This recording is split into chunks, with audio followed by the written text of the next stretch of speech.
সুমি অফিসের রুমে বসে কাজ করছিল। এমন সময় দারোয়ান দৌড়ে এসে সুমিকে চেয়ার থেকে উঠিয়ে দিয়ে নিজে বসে কম্পিউটারে কাজ করতে লাগে। হঠাৎ করে দারোয়ানের এমন ব্যবহার দেখে সুমি জিজ্ঞেস করে, তুমি এটা কেন করছো আর আমার চেয়ারে কেন বসলে? কিন্তু দারোয়ান সুমির কোনো কথার উত্তর না দিয়ে সে নিজেই কাজ করতে লাগে। আর অন্যদিকে সুমি রেগে মেগে অনেক কথা বলতে থাকে।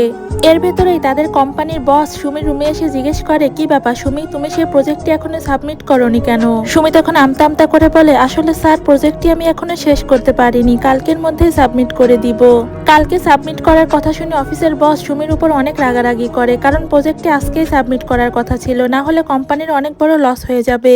এর ভেতরেই দারোয়ান বলে ওঠে, স্যার প্রজেক্টটি সাবমিট হয়ে গিয়েছে, ম্যাডামের কম্পিউটার থেকে আমি প্রজেক্টটি সাবমিট করে দিয়েছি। আসলে এর আগে 2 বছর আমি একটি কোম্পানিতে কাজ করেছি, সেই অভিজ্ঞতা রয়েছে আমার। তবে দুর্ভাগ্যবশত সেই চাকরিটি চলে যাওয়ার পরে আমি এখানে বাধ্য হয়ে দারোয়ানি চাকরি নিয়েছি। এরপর বস দারোয়ানকে দারোয়ানি চাকরি থেকে ম্যানেজারের চাকরি দেয়।